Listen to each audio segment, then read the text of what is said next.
તો અમે દેશી સકડાની મોજ લઈ રિક્ષામાં બેસી નુરાપીર આશ્રમ પહોંચી ગયા છીએ.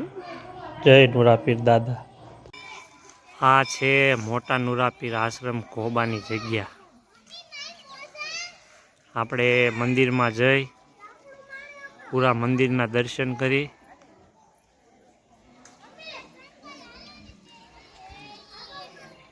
જય નુરાપીર દાદા.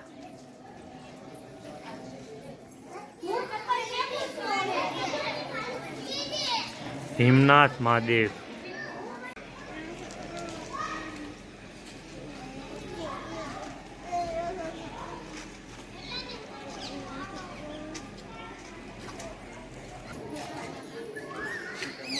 અને આ મેળી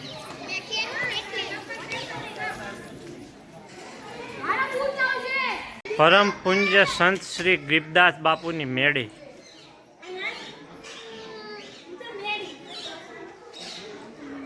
નવું રિનોવેશન હમણાં કરી નાખ્યું છે. ગરીબદાસ બાપુની મેળીનું રિનોવેશન કામ કરી અને આપણે આજે આ મેળીનો સંપૂર્ણ વિડીયો નિહાળી. તો આની અંદર ગરીબદાસ બાપુની જૂની વસ્તુઓ જેમ કે તેમની બંડી, તેમના પુસ્તકોના વાસણો, લોટો, કમંડલ, એમની લાકડી, પુસ્તક ધાર્મિક વાંચતા ત્યારે જે પુસ્તક મૂકવામાં આવતું તે, અને આ સામે દેખાય તે પટારો. આજે ગરીબદાસ બાપુની બધી યાદીઓ હતી તેને મ્યુઝિયમમાં ભક્તો માટે દર્શને મૂકી છે. જે જૂની યાદીઓ છે તે મૂકી છે ને હજી બધી યાદીઓ ભક્તોને આપેલી હોય તે ભક્તો એનાથી ના સચવાય ને કોઈના દર્શન ન થાય તે માટે હવે ભક્તો અહીંયા મંદિરમાં સમર્પિત કરશે અને તેને ભક્તો માટે દર્શને મૂકવામાં આવશે. આ છે યજ્ઞશાળા, યજ્ઞકુંડ.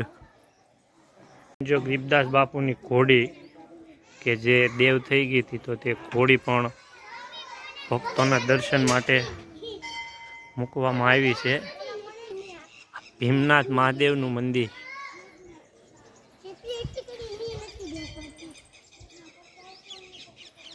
એકદમ શાંત વાતાવરણ, પક્ષીઓનો કલરવ. આ છે ચૈતન્ય ધૂણો.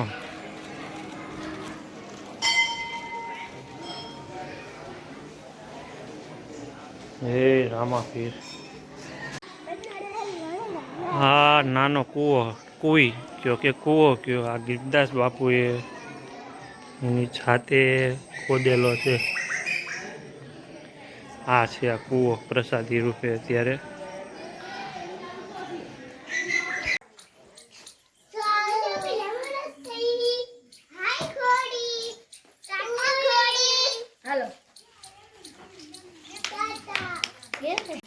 અને આ બનાવી છે પાણીની ટાંકી.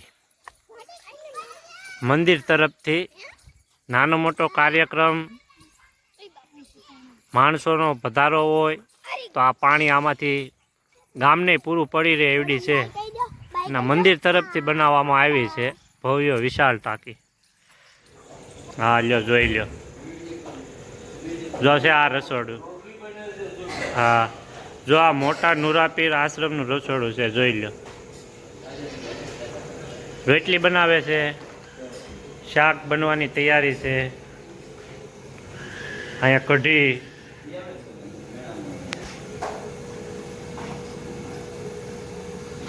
જો અહીંયા રોટલી બનાવે છે ભાઈઓ દાદા. જય નુરાપીર દાદા. જોઈ લો કેવું છે. જો અહીંયા કઢી બને છે, અહીંયા શાકની તૈયારી હાલે છે. આ છે રસોઈ ઘર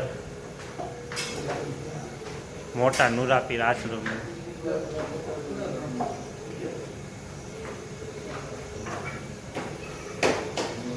સાંજની રસોઈ કઢી, ખીચડી, રોટલી, શાક.